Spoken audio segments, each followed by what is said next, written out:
Welcome to Gamechanger Project. So thrilled to have you here today. I am with Darren Stojanovic. Darren is the co-founder and director of Dynamic Stability. Dynamic Stability is the center for physiotherapy and Pilates excellence in Ripponlea and in Richmond in Melbourne, Australia. Darren Stojanovic, welcome to the show. Thank you, Patrick. My pleasure. Nice to I've be been here. so looking forward to connecting with you because what you do isn't typical of your industry. I think it's so special. So that's why I've come down, and I'm super excited to dive into, what's going on in the center, what's going on with you, how all this came about, and the magic that's unfolding down there. So thanks so much for taking the time. I'm so grateful. No problem. Nice to be here. Awesome. Well, here in your home, no less, right? Yeah. So thanks for having me as well. So look, I really want to hear about why, because physiotherapy, we kind of know what that is, but I'd like to hear a little bit about that. Pilates, some people know what that is, but we definitely want to hear about that. And then that's not it for you. You're also doing a whole bunch of weird, almost esoteric energy work and really amazing, kind of really quite progressive and edgy stuff. So tell me just briefly, Dynamic Stability, the studio, what's the philosophy there? What's going on? What's it all about? Yeah, thanks, Patrick. So probably about 17 years ago in 2001, we set up our clinic. Okay. The aim there was to get a bit of a new health model started where we combined all the hands-on treatment of physio, massage, myotherapy, dry needling, all of that, and I want to find out what all those things mean in a minute, but we'll come back to that. All right. And then sort of fuse that with all the exercise science. So Pilates is a very sort of rehab-based treatment protocol. You can use that with all frames of people, so our elite sportsmen right through to your chronically injured patients. Okay. And so we developed this Pilates model where we're able to bring people in and do the hands-on work with them, do the diagnostic assessment, and then design all about personalised programs of what these clients needed to sort of get over their injuries. And that's sort of where I suppose the model started. Yeah, cool. And then probably working over the last sort of 17 years, like I probably have developed as a practitioner and looking for other things to add to this model. And I think probably the holistic model now is bringing in some of the energetic work and opening up people's healing properties by bringing in some of the meditation side that people are starting to know about, and then moving that even further into some of the breath work that we've sort of been studying. Yeah. And the breath work is about clearing energy channels, facilitating healing, and helping people unblock some of the things that are inhibiting their progress with the normal model. And then beyond that, we're sort of starting with some light work with a lady called Nancy, and also moving towards introducing people to float tanks and all the side that brings together the whole package as the new model that we're sort of putting forward. So awesome. Look, I've had personal experience with a lot of the things that you're talking about, and it's absolutely changed my life. So it's remarkable. I know how powerful those modalities can be for healing, but also just for performance, right? Even when you're already good as an athlete. Yeah. But tell me, for someone who's probably not so familiar with that, why, if we look at good exercise, healthy living, and then between pharmaceuticals and surgery, haven't we just got that covered? Why do we have all these other kind of holistic modalities? Like, what's the point? Why? Well, surgery doesn't always work, and what? What do you mean? and not all people are actually suitable for surgery. And so maybe the idea here is that you can actually sometimes get more powerful results with combining those three pillars that I suggested. It's quite obvious these days that certain injuries actually don't respond that well to surgery, and the rehab of the injury is actually more important than the surgery itself. So, we've found people have come to us for prehab work before surgery, and combining the hands-on work, the personalised exercise rehab, and really using evidence-based practice to get the protocols going. Yeah. We can provide them with a much more powerful framework than sending them to surgery or getting results that way. Wow. And you're saying we don't need surgery, or it's still got its place as well? I think for most part, the rehab is the number one model first. And these days, actually, the evidence is suggesting that most surgeons are sending people back to rehab first, with a review after 3 to 6 months, allowing rehab to have its go, and then reviewing them to see then if surgery is still required. So in my experience, like working with people pre-surgery, getting them to go through all the rehab process that we have in place, and then getting to actually maybe undergo some of the surgery and then undergo some rehab after that is a much more powerful model than someone just having surgery first. We get thrown someone that is, unfit, unprepared for surgery, and then recovering from surgery, and then they have to then start the whole process. They sit behind the 8 ball when they're doing it that way. Hard work. Yeah. When I hear you speak, you've got such clarity and such authority on this. It's clear that you know what you're talking about. I mean, 17 years running the studios. Well, what year was that? They were 2001. 2001. Is when we opened up the first clinic. Yeah. And then you weren't new to it then. I mean, when you're opening a clinic, you're obviously already well versed in the art and your trade. Yeah. But the way you approach it, I've been down to the studio this morning and had a look around. It's so progressive, and the staff are just, everyone I spoke to just loved to be there, and the clients were having a good time. It's a remarkable culture that you've built around that, and really looking at not just what's the best practices now, but also what's next and what's coming. Who are you? How did that happen? So I suppose, graduating from physio, I had an interest in athletics myself, and I sort of put myself in a situation where I started training for 800 metres and putting myself around some pretty good coaches and other athletes and making an attempt to qualify for the Olympics in 2000 and 2004. Wow. So cool. I embarked on a bit of a training journey, and sort of after my initial sort of 4 years of physio down in Hobart in Tasmania, going through normal sort of hospital rotations and that, I started to sort of find that I might be needing a new area to focus on. So randomly I met a couple of the Kenyan guys at an athletics meet in Hobart, did some pacemaking for one of them and got chatting, and then all of a sudden came up with an idea, look, I might just fly to Kenya. And this is the runners, the sprinters. The runners, yeah. So all the 800, 1500 metre, 5,000, even 10,000 metre runners. Wow. So, because those guys are best on the planet, right? I mean, you don't beat Kenyans at running. Yeah, most of them are sort of, part Olympic record holders or Olympic champions, world record holders. So anyway, I took 6-month leave without pay off my job and just followed a bit of a gut instinct and flew to Kenya on the same flight with these guys, and just arrived in Kenya with them, went up to one of the training camps and ended up being there for 4 months at about 2,700 metres above sea level. Whoa. So we trained at that altitude for 4 months. And it's almost a kilometre higher than the highest mountain in Australia. In Australia, yeah, exactly. So, when I arrived there walking up the stairs with my pack, took me a few stops just to get up the stairs. And that journey was pretty incredible, like, working with these athletes, within a few weeks I'd treated a few of their injuries, and by that stage, like, their manager had approached me to come on board and basically work with them as their physio for the next, 4 to 6 months, which was, a great opportunity. So clearly I said yes, and dropped some of my personal pursuits. This was in 1996. Okay. So this was leading up to the Atlanta Olympics in 1996. So I had a chance to train with them, physio for them in the afternoons. We're at the training camp, go to Nairobi, do the Olympic trials or watch the Olympic trials with them.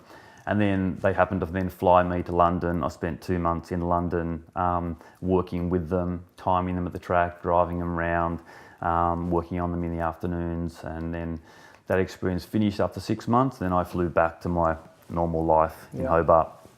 How'd you go as racing? Could you keep pace with them? I could keep pace with them for part of the session. They did 2 laps, I did 1 lap, things like that. But yeah, it's an amazing experience, and I think some of my energetic experience started with sort of running with a group of runners and just feeling the energy that that these guys have when they go on long runs, and the group camaraderie that they have in these training sessions is pretty incredible. Yeah. So that sort of started me on a bit of a journey, sort of working out, I suppose with my physio career, like where I wanted to be. And I was used to treating injuries, from the standard sort of hands-on approach, and I wanted to develop that. but I sort of became acutely aware that the strength model was not really there. And I sort of embarked then on sort of looking at doing a Pilates training and getting that sort of side going. And after doing the whole thing again in 1997, going back to Kenya, being a whole 6 months there before the 1997 World Champs, having a chance to watch Kathy Freeman actually win the World Champs in Athens from lane one was pretty incredible to watch, as well as watching the Kenyan guys. So I did the whole thing again and came back, got a job in Melbourne, and I decided to land myself in one of the best Pilates studios in Melbourne, which was called DMA, working with Craig Phillips. And I spent 4 years, working with him, trying to almost fill this bit of a void I sensed that was within physio, that we needed this specialised rehab approach, using all the evidence-based practice that we know as physios, and putting in the exercise rehab model, which was the Pilates thing that I sort of started to learn. Gotcha. So in a lot of our traditional work, which, in our clinic, we're redeveloping, and we're quite strong in that hands-on approach.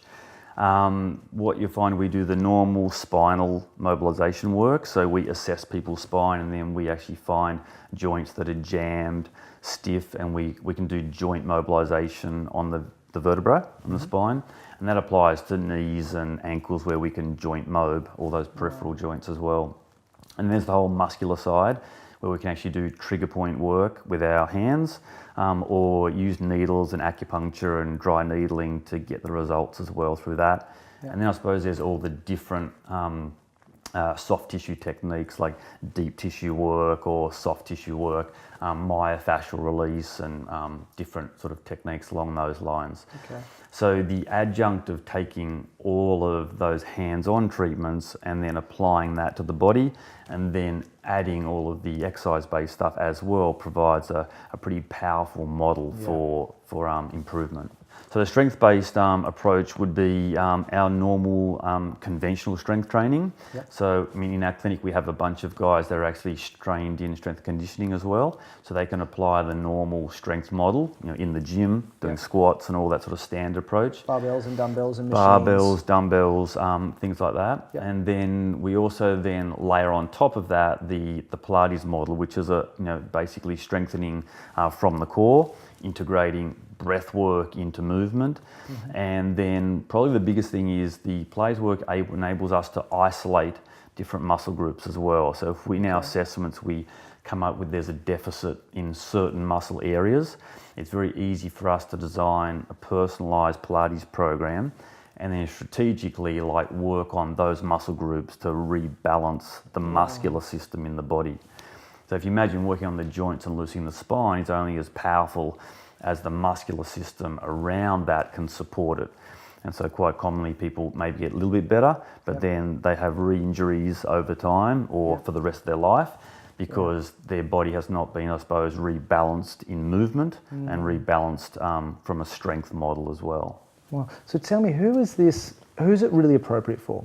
When you talk about mobilizing joints, and that sounds amazing, and then I really get, this is clearer in my mind than it's ever been right now in this moment. It's fantastic, because I get on this hand we've got the hands-on work. So this is where we're going to mobilize the joints, work with the myofascia, the muscles, the joint, the actual body, to get it moving and working optimally. And then on the other hand, we're looking at imbalances or strength deficits, and we're going to work on those specific muscles that need some strengthening, so that these issues don't reoccur. You see those two just go hand in hand beautifully. Definitely, yeah. Who's going to really benefit from that? I mean, is it just for athletes, or is it just for people who've got chronic injury and are looking at surgery as an option, or who's really gets the benefit from this? The clients that this is best suited for, it really covers the whole realm of possibilities. We have got some significantly older population, people in their 80s that are coming in, and those guys can't do conventional strength training, so they need the Pilates model, where we can regress the exercises right back to very basic support exercises, so that the body is not going to get injured while they're doing the program. They're not going to go into a weightlifting program. Exactly, yeah.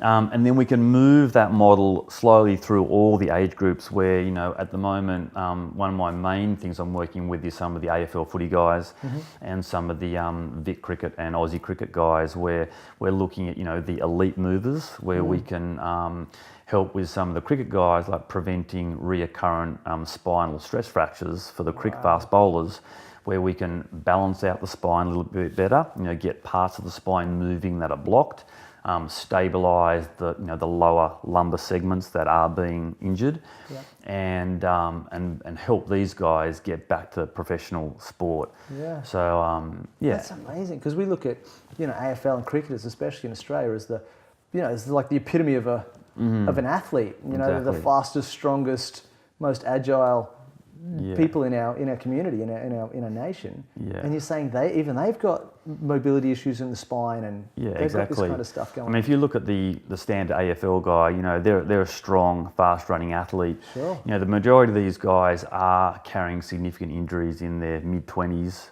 you know, even early 20s. And they, like any other person, need an extremely holistic approach to them being an athlete. You know, all the things from, you know, good recovery and plenty of sleep, but when you're working on them physically, you know, you need to be able to balance out this body that, you know, is in full-time training for maybe, you know, 5 to 10 to 15, 20 years. Yeah. You know, if they've been training hard since they've been in their early teens, you know, they're still trying to play potentially into their early 30s if possible. And the majority of people at that age are still good enough to play, but their bodies have sort of been let down. So if they can sort of, you know, use this Pilates framework to sort of improve their movement in their stiff areas.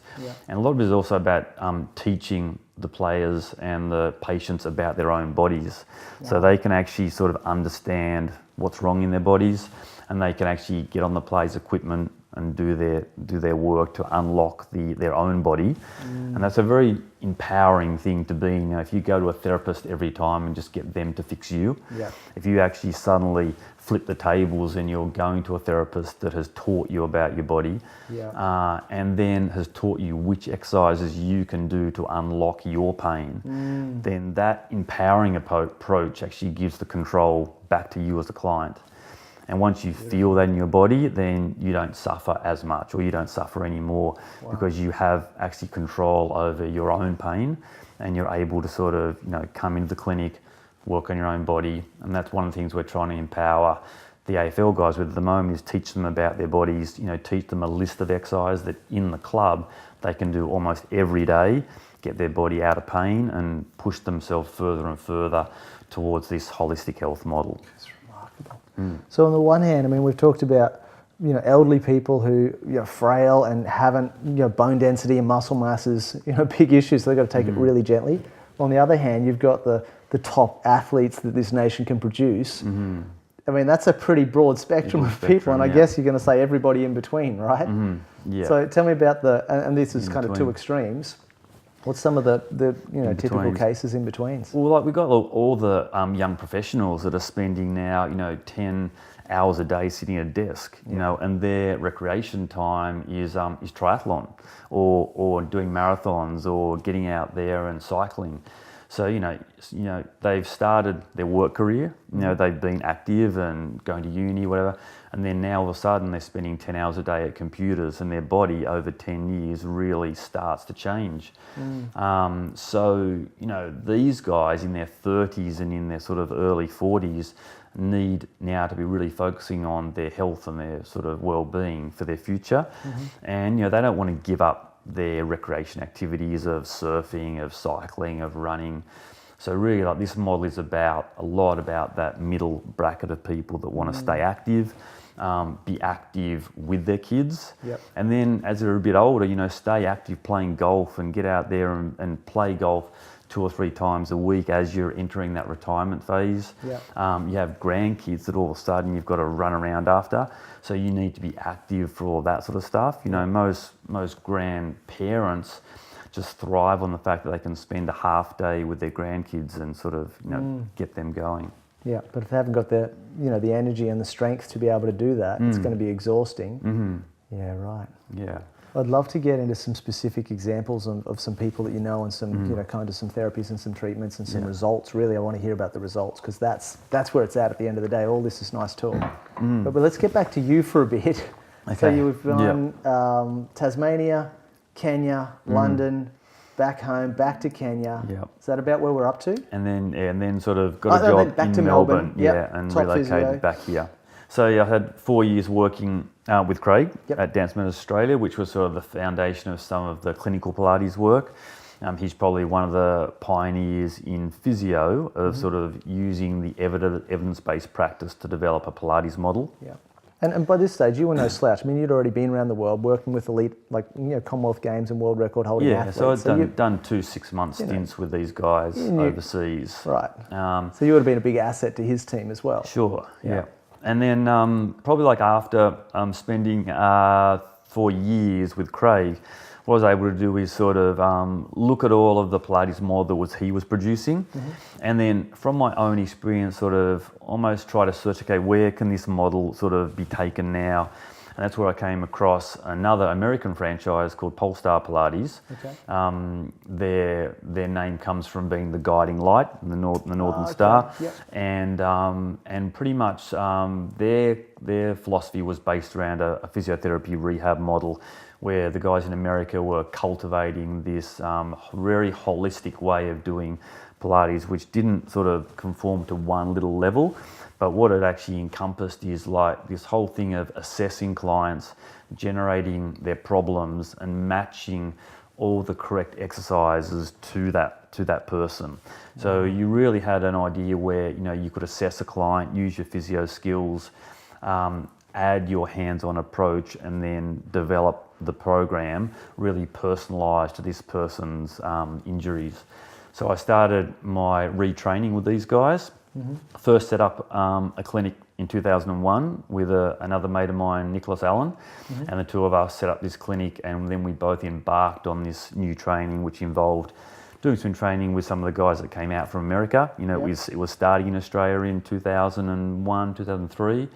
And then when we finished the training with them, we ended up opening up our clinic to be the training centre in Victoria for Polestar International. Wow. And there was an Australian franchise that opened up a training centre in Sydney, Adelaide, Melbourne, Brisbane, Perth. And then we were the centre in Melbourne. And then we were asked to come on board, Nicholas and myself, to be the lead educators for then running this course and training all the Polestar students in Victoria for the next number of years. So we started that in 2003. And how popular was Pilates at that point? When was that? I mean, now it seems like it's everywhere.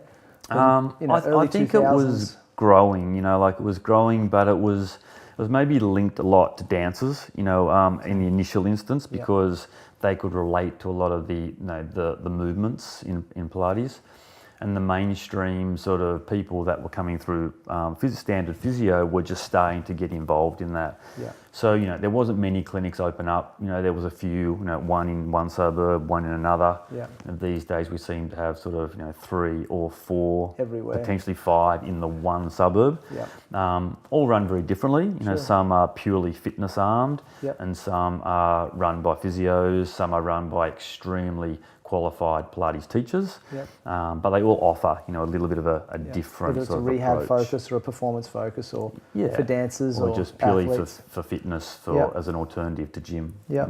So then me and Nick then just sort of developed this business when we took on more and more clients, and then we're able to slowly employ a few other physios. And so I suppose, since then, over the last 17 years, it's been about getting together, like-minded people that really have that sort of background of healing, and be able to combine all the physio skills, all the rehab skills, and then now sort of take people a little bit further into that energetic sort of medicine, where we're bringing in what I'm sort of calling our third pillar to the business. Right, let's have a look at that. Bring that all together. Tell me a bit about that stuff. Let's go. Right, so I mean that stuff can seem a little bit left of centre if you don't come at it with the right way, but probably what I have found is that you can work with a lot of people that have chronic pain, and sometimes they're suffering pain not really because of their injury anymore. Their whole system has clung on to the injury and taken it on board, whether it be emotionally or mentally, or physically locked up in their joints, in their body. But these guys really can take on another approach where they actually sort of look at their whole energy in their body, and even just doing things as simple as mindfulness meditation, take some time out for themselves, is a way of starting some of that approach to them. And I've been lucky enough to come across a couple guys, so Angelina and Shane Saunders up in Gold Coast. Yes. And those guys have sort of taken me through quite an amazing last 18 months, where I've done some breath work with these guys. So this has started with some experiential sort of stuff, where we've just done some basic breathing, energetic work, where we've done some different techniques like 5 seconds in, 5 seconds out as a relaxing breath technique, until we eventually go right into the full breath work, where we do these full 1 hour breath meditations. Whoa. It finishes with you dunking yourself in an ice bath up to your neck in a kid's bath, and these guys breath coaching you through 3 minutes in ice bath, which is 1 degree. And look, the empowering effect that something like that has on your body, where you've actually got to breathe through the anxiety of the ice, and the excruciating the excruciating it is sensations. You can perceive it as pain, or whatever you perceive it as. Easily done. But the idea is that you actually develop coping mechanisms, and that in your own body that you never really knew you had. Yeah.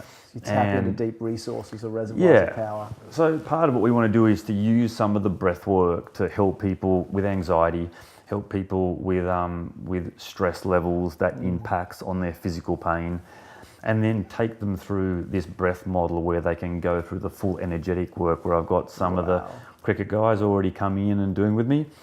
And hopefully some of the other clients that we've been able to run monthly breath sessions in the clinic for the past maybe 8 months. And we've taken through groups of maybe 10 to 20 of my clients at once through all this breath work, energetic work as a starter. So let me see if I'm kind of getting a picture of this amazing clinics that you've built now. And we've got the hands-on work, which is essentially physiotherapy with the other modalities that are quite common in that world. And then you've got the Pilates and strength training stuff. And then we've got this other area, which is energetic work. And this seems to be, correct me if I'm wrong, but this is for people who, maybe they've been to the GP with a complaint, been to the surgeon, been and seen all the professionals, and they've done all the tests, done all the diagnostics, and said, listen, there's nothing wrong with you. It's all in your head. And they throw their hands in the air and say, there's nothing we can do about it. But someone's really suffering. They know there's something wrong. They know they've got issues, and no one seems to be able to tell them what it is. And they're looking outside for answers. And without actually looking inside and going, hey, listen, I need to actually get to the bottom of this. But without the proper training or the proper modalities to access what's happening or what's locked up in their bodies, they're just going to keep suffering, right? And how common is that? How popular is that story? Yeah, very common. Where people going, this is real. My pain is real. My suffering is real. And the medical world's going, there's nothing there. We've looked with all the tools we've got, right? Yeah, definitely. So you're finding those kind of people are getting really good results with this? Yeah, look, it's those people, definitely those people that are sort of left a little bit, high and dry. Or also that standard treatments are working a little bit, but they're not really getting the crux of the problem. Gotcha. So I think, it's almost like if you imagine the 3 pillars, you assume 1 + 1 + 1 might equal 3. Really, it's almost like a multiplying effect. The 3 pillars added together equals 1,000,000. It's like that. Right. If you want a more powerful result, even if faster. You are having success, maybe a faster result, a more long-lasting result, then you can sort of combine the 3 together. Perfect. And then find your place in that, because really what it comes down to is every person is very individual in the approach required. Okay. So if you're looking at the evidence-based medicine and trying to find the answer to that problem, okay, that is fine in sort of theory. And we use all the evidence-based medicine out there to work out, okay, when we're treating tendons, what's the exact loading protocol we give a tendon injury. But when it comes to the person as a whole, that person sometimes requires a lot of hands-on treatment, And after 2 months, the model has to shift and they need to move to some of the strength training as their main thing. Yep. And then potentially then bring in some of the energetic work to help them get to the next level. Yeah, So it's really like, the person moving themselves around the pillars, finding out also from themselves, like where they sit. And people change too, like they're not going to sit in the same space all the time. They're going to move themselves around this model and maybe have flare-ups where they have to go right back and have this hands-on work aggressively for a couple of weeks because they've had a re-injury or something, and then move themselves back through the pillars. Scary, aggressive hands-on. I'm like, I know what you mean. I know what you mean, right? Well, what I mean really is like, more sort of a concentrated approach where they might come in like, for this instance, twice a week for 3 weeks and actually get some joint mobilization done, some deep tissue work, go and see the myotherapist and get some myofascial release. Yep. And then, almost bring themselves back into that realm again and just keep, their body moving forward. I'm just imagining a stool. If a stool's got just one leg, it's going to fall straight over. 2 legs, it's going to fall straight over. But 3 legs is like the minimum you can have to really, it can support weight. Yeah. And you can build, a healthy body and a life on that. You've got a foundation there that can actually work. And, any one of the legs at any point in time could be bearing more weight. But you need all 3 at the end of the day. So between the hands-on work, the strength-based work, and the energy work, that's what you've got. It is. I don't see that anywhere else. This is remarkable. And really, like the foundation of it is really the personalised thing. If when someone comes in to a clinic, like really you need the skill set of the people doing the assessment, where they can take someone in and then actually talk to them one-on-one, and actually sit down with them and actually listen to their story. And when you listen to their story, you can understand a lot better what this person needs. And people come for advice. They don't always come saying, I need this. Fix me they really need you to sit down with them and actually sort of assess them and give them guidance and say, look, what I think the protocol we need is to do 2 of our hands-on treatments and get these joints going, progress you then into the exercise model and do the specific personalised program that we'll design personally for you. And then we will progress you and we'll tell you the rate to progress you so you don't injure. I think the majority of people that embark on strength programs and fitness programs, it's really common that no one can stick to a program for very long. They might sort of be in the gym for a year and they get injured, or they might not have the experienced people behind them to guide them through the ups and downs of an injury. Our model really helps. That's me. That's you. Yep. Yeah, and I mean we have incredible clients that are in our clinic and they've been with us for like 10 years because they've just found the model so fulfilling and able to sit with. Yep. They can stay with us and keep working on their injuries, and no one's bulletproof. You end up injuring a new body part or hurting a new thing. So they find that model really holistically personalised for what they're trying to achieve. Yeah, wow. It makes me think about one of the ladies that I actually treated a long time ago now, and her history was she came into me with chronic back pain. She's probably in her mid-30s and married and pretty keen to have a family. But her back pain had her on the medications that were so strong that it was unsafe to fall pregnant. Whoa. So she was faced with being in her mid to late 30s, potentially not being able to have kids very soon, and a husband that was also very keen to have a family, as she was, and just in a state where, where do you go from that? Wow. So she was an incredible client where, I've had a chance to sort of really work with her on a personal level and get her to a point where she could actually start reducing some of her meds and get her stronger and move her from doing some of the hands-on work to then doing some of the strength training model and get the personalised Pilates program, clinical Pilates, working for her. And then look, before we knew it, she was on 0 meds and talking to her doctor, and then she fell pregnant. And it's a pretty incredible story to me now to be treating her little girl who's about 10 years old, and treating her daughter for her gymnastics little things and helping her grow. And she had another little boy as well. And so that journey for her has been pretty incredible. And she still comes in regularly to keep looking after her body and get advice from us and keep her progressing, forward and forward, even now in her sort of mid-40s. So beautiful. That must feel so fulfilling. Yeah, it's great. To be able to be see able to that take people through that journey, generational journey, and just probably to see her on that first assessment day of how, I suppose, in despair her life seemed, and not being able to have a family, maybe sort of missing that opportunity for her whole life. This is remarkable. So tell me, we've got these 3 legs of our stool. We've got these 3 pillars that we can actually put weight on.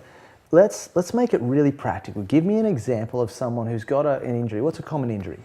Oh, probably a standard injury that we would see would be a lumbar disc injury. There you go. Well, Yeah. I relate to that. I know lots Yeah. of people who've got a sore back, and lots of different reasons for that.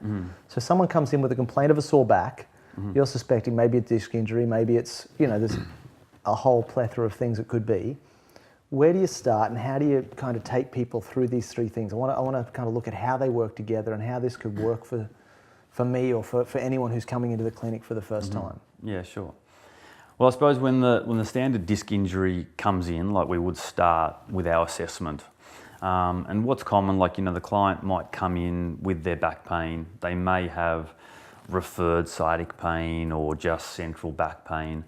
And usually they might come in with a scan suggesting they have a disc bulge. So they've been told by their doctor, whatever they've been told. Sometimes their GP has said, you've got a disc injury, and so you should never run and you should never do this over and over again.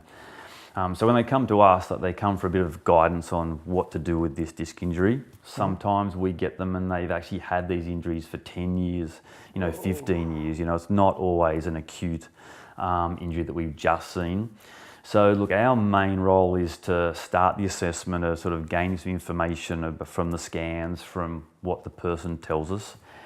And then really with our hands, actually feeling some of the movement in the joints and the muscles around the area. So you imagine if you have a disc that is injured, that's the disc, but surrounding that disc are all the muscles, the abdominals at the front, the back muscles at the back. Then you have all the rotation in the hips and stiffness that are in individual joints that can impact on that injured disc. Okay. You can still have an injured disc and have 0 pain. Yeah, but you can have injured discs and have acute pain. Yeah. So when it comes down to it, acute. What's that mean? Acute and chronic. Just for the yeah, sure. So acute, medical jargon here, right? Sure. So the acute people are the people that have just recently done a new injury. Okay. They come in the clinic and yesterday they fell off their bike and they hurt their back, or they were playing soccer and they injured something. So that's the acute people. Okay. So we treat them, I suppose, in one way. And then we have the sort of more subacute people that have had an injury that's been lingering around for a little bit longer than it really should. Okay. But it still is fairly recent. Yep. And that phase can be quite diverse in how big it is. Yep. And then the chronic injury is the ones that usually you maybe have re-injured more than once. Yeah, right. And it sort of got a bit better, come back, got a bit better, come back. You probably have had some treatment, but maybe haven't completed the treatment or done a partial recovery and say, oh, I'm a little bit better and I'm too busy to keep going with this, so I'll just manage this myself now. So that's more under the chronic sort of thing, and sometimes those injuries, people are told that they'll never get better, and sometimes they're just too lazy to get them treated properly. So that's the different priorities, different levels. Yeah. So when it comes to like our disc injury, we initially do the assessment and actually probably use quite a lot of our hands-on skills are appropriate then. So, we might be feeling the joints around the vertebra and we're testing for the movement in the joints and trying to almost build a picture in our mind of which joints on which level of the spine are blocked, moving. They might have pain on the right side, but they're blocked on the left. They might have pain at L5, but they're blocked at L4 and L3. So, you can't scan for that. Now, you could do 100 scans, see the disc, but you'll never pick up where the movement deficits are, where the muscle imbalances are, where the postural faults are in that person's body. So our assessment blends all those things. We look at their posture, check their muscle strengths, evaluate their history of what they've been doing. Have they been spending, years at a desk, or have they started running yesterday? What's the new things? Sure. And then what we do is, use these hands-on skills to get the joints moving. Then with our assessment skills, decide on which muscle groups are the ones that need strengthening, which muscle groups are the ones that need stretching, and personally design the rehab program that combines with our hands-on approach. Wow. So as you can see, the scan says one thing. If you were to look at the scan and decide your future off that scan, you'd be doomed. Yeah. But if you actually work with someone that has an understanding of the limitations of that injury, but actually the improvements that can be made by going through this process of assessment and reevaluation and personally designing a program for this person. And then we set up all the home program. The home program is for them to go home and actually then practice exercises in their own time and add to what we're giving them. They can get some treatment once a week or twice a week, but if they actually spend some time rehabbing themselves at home in their own time, they can make the approach, 10 times more powerful than just turning up once a week and then forgetting about everything and turn up again next week. It's remarkable, I think. Imagine I've got some back pain, and there's all there's ads, or I could just go and Google it, or just go onto YouTube. How to fix back pain in 5 minutes. Do these 3 things, and you do these 3 things that maybe would work for someone in a very specific situation. Yeah. And maybe 1 in a million chance that that's my situation. Yeah. But there's every other possibility that it's not going to do anything, or even worse, aggravate it. Yeah. And I suppose that's where the skill set in our staff is. They're trained in a way to be able to look at an injury and decide, that injury, there should be no hands-on. We just use exercise rehab to treat that. And then there's some other injuries that come in where, they've been trying all the strength training model and it hasn't worked, and they need someone to specifically work on the muscles and joints methodically through a couple of sessions to help unlock something, and then they become appropriate for all the clinical Pilates side and the strength training model that is there all the time. Wow. Yeah. Wow. So you're just emphasising how important home training, homework is as well. How do you, when you just teach them how to do that and then get them to go home and do it? Do they need equipment? Is there support for that? How's that? Look, I suppose over the years, home exercises for people has been really important. But I suppose in our industry, compliance and people remembering what to do when they get home is very low. So it's a common question. People come into me, how have you gone with the home exercises? They scratch their head, look to the side and sort of go, oh, okay. And you're like, you know what that means. Full well, they have another thing. And, and we know how important it is, and plus, if they're doing what we've done in the clinic 3 or 4 times at home, they're getting 4 treatments in the week instead of, needing to come in every single day. So one, it helps decrease the dependence on us. They can have some treatment with us. We can treat people that live hours away, and they can then do our home exercises. So what we've managed to design is a whole online platform. So all of our Pilates exercises, strength training stuff, our spinal mobility exercises, using our props like foam rollers, we can stretch out the spine and get them doing mobilizing work on the foam roller. We can do myofascial release all through the legs and back, trigger point work with our spiky balls, and then all of our strength training program with our rotator cuff, shoulder strengthening program we can do with TheraBands and tubing. So what we do is try to teach them the exercises in the clinic. And then we have a personalised app that we've set up for people. So the idea here is that we, in the consult, can set up all the exercises with little video pegs, and we just attach those exercises to their email, and they get sent an email. And then when they get home, they just log in with their own login, and then all their personalised exercises are there as little video pegs where they can play it. It opens up on every media. It's designed for phones, but it opens up on iPads, it opens up on Android, whatever you want to use. And what they can do is at home is they can then re-watch the exercise they just did, with us doing the exercises, whether it be shoulder rotation work or back work, and they can in their own time at home perfect these exercises. So when they've come back, they've had a chance to do this personalised program that we've designed for them at home a couple times. We set the reps and it's all written in the program. Yep. And then we can activate a feedback box if we need to, which means when they finish the program, they can write a little sentence at the bottom which says, look, this hurt my back doing this one, or this felt great, and they can register that. And we will activate that so that personally goes to the treating therapist. Wow. Their inbox, and so they can get some feedback over the week of how the client's been going. So when the client comes back in, they've been able to sort of look at what's been happening or keep up to date with what the person's home program's been going. And then if need be, there's a few clicks and things from their end where they can just tick box the program, untick some things, retick some things, and then when that client at home opens up their program at home again, it's all different. It's the new exercises. Wow. Based on the week. And have you found that's increased people's, their, I guess, compliance with home exercise, but their overall rate of recovery and the results they've been able to achieve in their body? Oh, definitely. It's like that example I used before about the 3 pillars and add them all together, it equals 1 million. Yeah. If you turn up to the clinic for your session and then spend some time in your own time working on those exercises, you're going to have dramatically faster results, Wow. And then also, I suppose, just breeds that idea that if the client finds it difficult to get to us, they've got a busy lifestyle, some clients might want to see us, but they live 3 hours away. They can time a session in with us when they're in Melbourne, come to one of the 2 clinics, and then they can do this program at home and even through some phone call conversations, and we can update the home exercises at home, and they have an accurate little video peg to remind themselves of the technique.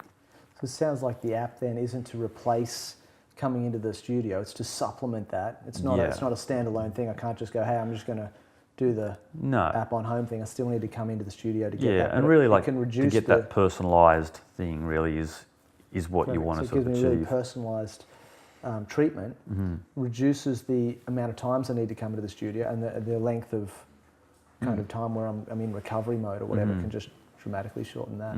That's so cool. Yeah, sure. How was that to develop? It sounds like a big job to make all those little videos. Yeah, it's taken a while. We've been sort of developing over the past couple of years. And look, there's so many exercises you can do. So even right now, we're just videoing new exercises and improving the technique of them all. And so we have a bigger bank of exercises to show people. Yeah. That's remarkable. And I suppose then all you would add to that now is our 3rd pillar of our energetic medicine. Sometimes it's important to give these clients an experience of some of the breath work so that in their own time, they can be actually doing some breath work and improving their energetic status of their body so that the healing of it all is more complete. Well, one of the other things you mentioned when you were talking about hands-on therapy was myofascial therapies, and I've done some work when we were living in Indonesia. I had some amazing practitioners who were working on myofascia and literally changed my experience of life in this body. It was so radical, as was the breath work. Tell me a little bit more about because I don't necessarily really understand what happened there. I just know that I walked out of that place and I felt like I'd never felt. It was amazing. Sure. What is the fascia and what's its job and how's it work, and then how do you work with that to treat it? So in the body, you have your joints and your things that we talked about already, the bones, and then the muscular system, which is sort of layered on top of that. But these muscles are all sort of almost joined together a little bit by connective fascia. And the connective fascia is this sort of integrated layer that sort of connects one muscle to the other muscle. So nothing really works in isolation. So imagine, one muscle group via a connective pathway feeds into the next muscle group. So you're not talking tendons and ligaments on the end of the muscles? No, they're not talking about them. It's beyond that. It's a deeper fascial layer. And so our therapists, our myotherapists, are actually therapists that we've employed to supplement the physios. Their skill set is very much into the sort of fascial network release.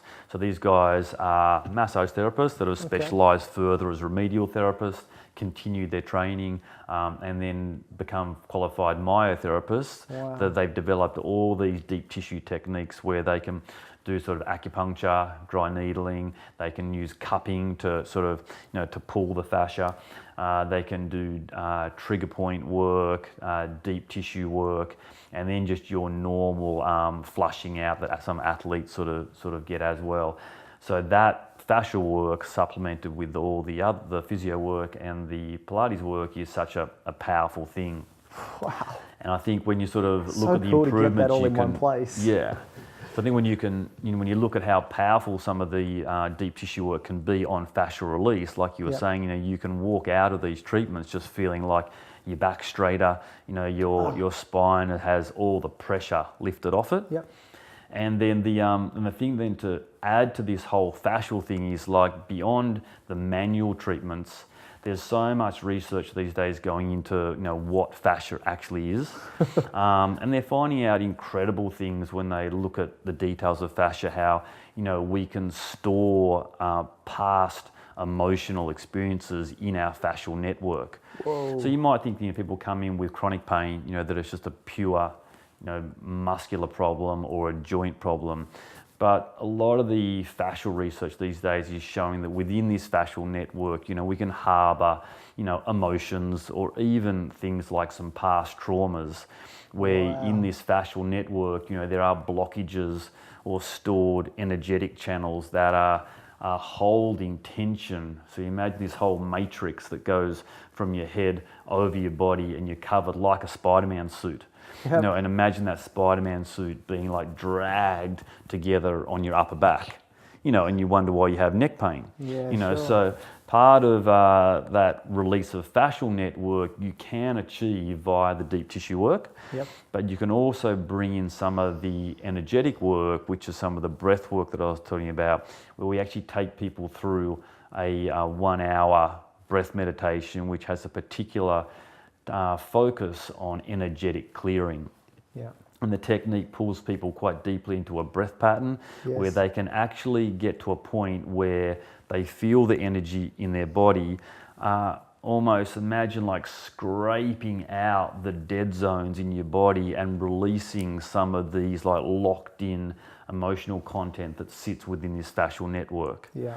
So some people might relate to that, some people might not, but to experience it and to use it as an adjunct to all these other treatments becomes a pretty powerful methodology. When you talk about breath work, you're not talking about lie on your back, take a deep breath and relax. I mean, this is work, right? This is work. It's full on. It's intense. There's an incredible guy in America called Dan Brule, and Dan Brule has probably researched breath work for I don't even know, 30 or 40 years. From being a deep sea sort of diver, and he's sort of one of our mentors and has taught us incredible stuff about breath energy and sort of how that is harnessed in our body. And I think that's the sort of stuff, and he's taught all these different techniques which are very, very powerful techniques. Some that you go into quite a strong controlled hyperventilation state, and that controlled hyperventilation state brings a lot of oxygen into the system, and then you feel incredible buzzing within that whole fascial network to the point where you feel like you're very alive. So definitely not calm, relaxed, quiet breathing. It's I mean, totally that has wild. its place. Sure, that has yeah, its place, absolutely. and it's the integration of all the breath techniques that really is the powerful sort of thing when you get into some of that work. So cool. And then combining some of that with some of the light work to energize the brain. Yep. And then, we've had a great chance to work with one of the companies in in Australia called Beyond Rest, and they run some incredible float tanks around cool. Melbourne. And so we've got some of our clients, as well as ourselves, having a chance to go and do a full float where you lay in these float tanks and experience this idea of weightlessness in this body temperature water with no sound, no light, no nothing. It's a bit of a confronting thing when you do first time, but to give people a chance to really switch off. Yep. It's a great adjunct to add to all of that work and really sort of get a good holistic treatment on this person. You know what I love about this? It's like all the cool stuff, all the edgy,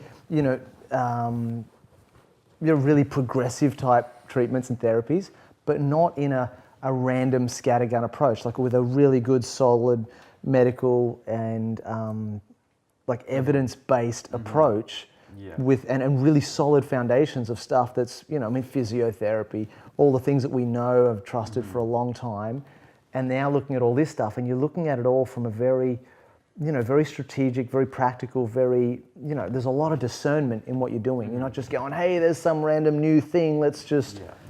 People love the idea of some alternative medicines out there. Of course. But, you know, they probably have their faith in the standard medical model. Yep. And so we don't want to deviate from that sort of standard evidence-based practice too much. You know, that's what we're about as physios. What we want to do is sort of reassure the clients that we have knowledge in those other areas. Yeah. And if they are the client that needs to have some of that, then we have the knowledge and facilities to bring that into the conventional treatment. But ultimately, you know, we'll be sitting around all the evidence-based practice that is out there, you know, following, you know, correct strength training protocols and tendon loading protocols, and using, you know, accurate thing with dry needling and acupuncture.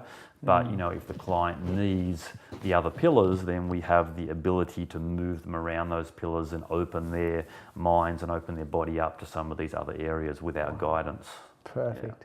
Let's have a look at how that works. Say someone comes into the clinic, either Richmond or Ripponlea, yeah. right? Yeah. And depending on where they are in Melbourne, what can they expect? How's it work? Do they just book in for a session, or have you got? Let's have a look at that, because this is like I'm in. Like, how do I do this? Yeah. So if someone was to start with us, with a client, you know, as a client, you know, they might call us, or we also have options on the internet for them to read about us. But when they come in the clinic, you know, their first visit will be a new assessment. So basically they'll come in, we'll spend a whole hour usually with this client. Wow. That whole hour can involve anything from the assessment sort of side, where we're talking, you know, looking at scans, doing our tests to their muscle tests and things. And then in that first hour, it's quite common that we're going to cover quite a bit of treatment already, because we leave plenty of time so we can cover all the bases in that first session. So they'll sort of go through some initial treatments. You know, we'll obviously do some explaining about the diagnosis and really outlining probably a pretty good plan of where they should go from here. So we want them to know if they need one hands-on treatment, or if they need to go straight into the rehab model. Are they better in group sessions, or are they better in personalised one-on-one sessions? You do group stuff as well? We do some groups, yeah. I mean, to make an affordable thing with them, what we do is keep the personalised program. And so they might end up doing 2 or 3 of these private sessions initially, and then we keep their personalised program but put them in with a couple people in the same group, where I can monitor everyone individually, and they have their personalised program, but we can bring the cost right down for them, because I can manage to sort of work with a few different people in the one area, but still give them that personalised approach. Wow. So it just means it's a much more cost-effective model, where they can come in, do their private sessions, and then move into their sort of, you know, personalised group sessions. That's so generous. In our 1-on-4 sessions, and then that becomes a really great way for them to continue to have ongoing treatment. Right. I mean, most of these guys that have had chronic injuries, you know, they're not going to be fixed in one session. You know, and I think they understand that, but they want to be with someone that can have a long-term approach to their injury and help them get to their result. So it's come in, I do the initial 1-hour consultation first, that'll include some treatment, and then what would be a typical kind of a plan after that? So then following up with another private session. Yep. In that private session, we would choose whether they would have hands-on, whether they would have do the rehab program, the Pilates rehab program, or need anything else, and they could do a little bit of all in that one session. And then we'd probably sort of find from there they might need 1 or 2 more privates, or they can move into the group sessions, and they would sort of probably buy a bit of a package to do with sort of 5 or 10 group sessions to commit to that. And around that, we would then set up all the home exercise stuff for them and get that really going. From the app? Yeah, from the app. So I could start to work on myself through the week. Yep. So that I can see greater results on the weekly visits. Yeah, to the exactly. clinic. So if the standard person came in for that sort of basic package, they'd come in for their assessment, do a private session the next week, and then they maybe do 5 group sessions after that. So that would take them for the roughly the 7 weeks or so. And then during that time, they'd be working on the home program at home during that 7 weeks, and maybe doing that 2 or 3 times a week at home, so that they'd be getting all that treatment in that 7 weeks for that first package. For that kind of a thing, just give me ballpark. What would be my investment in my health to you to like that kind of a standard package? What would I be looking at? So we'd probably package up like the new assessment, a private, and 5 of the group sessions for around $550 or so. Wow. As a standard thing. And so it works out quite well. And to get me out of the kind of pain that that's amazing. Exactly, and then I'd need to buy the app on top of that, and probably some gear as well. Yeah, so most people sort of need to buy a few bits of equipment to get them going, maybe some TheraBands and things like that. And then we have the app there if they like to use that. That's sort of a good thing for them. How much would I be spending on, so if I needed a band and a roller, and what else would I need? So some of the bands things, they'd probably be spending like, $100, $150 on all the equipment. Sometimes people don't need any equipment, but it's probably common that they're going to need quite a few things to do an effective home program. So the foam rollers, spiky balls, TheraBands, TheraTubing, all of those things are quite useful to make their home program a lot more effective and really, more powerful. This is extraordinary. So say someone comes in, maybe they've got a complaint, or maybe they're just going, I know there's more for me. They get some treatments, the one-on-one consultations, they do some group work, and that's remarkable, because then I can get the same kind of attention, but it's a fraction of the price, rather than having to have one-on-one professionals. I've got the app, so I can do the things at home. I've got all the equipment I need to be able to work on myself, and I'm learning about my body, how it works, how to get it out of pain, but also how to get into optimal performance. Tell me, what's possible for someone in terms of, healing an injury, yes, healing a pain complaint that's maybe been there for a long time, but even someone who's already feels good, is already free and moving well, how good can it get? You know what I mean? Like, what's possible when you put all these modalities together? Yeah. Well, I think probably people do suffer with various pains and various injuries they get. Sometimes it might be inhibiting their work life. That they struggle. They've got a desk job and they can't actually sit for more than an hour. They've got young kids. They can't go out there and kick the football or ride the bike with them. And like we talked about, some of the grandparents that can't even then fulfill some of their golf commitments and things. So, the loss of all of those social network things can be quite dramatic for people. And so, it can really be impacting on someone's lifestyle. And so being able to come on board with a program like this and regain, satisfaction in your social activities, get back to the sports you love. Maybe you've actually never been someone that's sort of gone heavy into some sports, and now you actually feel strong enough to be able to try a fun run or take up surfing or, ride a bike or do something like that. So, that sort of is the fulfilling things that I suppose people can get to. And then even if you're not injured, you might sort of, have some goals, like I was saying, that you've never tried before, and you're actually able to then target some goals that you never thought were possible. And achieve some things along those lines of entering your first triathlon and getting involved with a group and training together and opening up this whole other network of people. Yeah, I suppose on that sort of side, on the social networks, we sort of have tried to affiliate ourselves with a few social groups as well. So we have a triathlon club that we actually help sponsor. These guys run running sessions and bike sessions, and the coaches also then design programs for people. So beyond the exercise within our clinic, we try to offer some availability where they can come to some run squads and come to some bike sessions and have a chance to work specifically with some coaches that can design running programs, swimming programs, bike programs, and help maybe them take those next steps to becoming really involved in all the sort of activities that are out there, and take that a little bit to their new level. And you're a member of the club too. You race as well. Yeah, so I'm a member of the club. So one of my good things is I like to test out my own theories. I don't like just to do the Pilates and whatever and just never use it. Yeah. So I've been competing when I was younger, but then after I finished track and field, I took up triathlon, and so I've been probably competing for about sort of 6 or 7 years in triathlon, and entered the Noosa Triathlon, done that a few times, and we have a local series in Melbourne that I've competed in a few times and managed on one series to come third in the series for my age group, which was not too bad.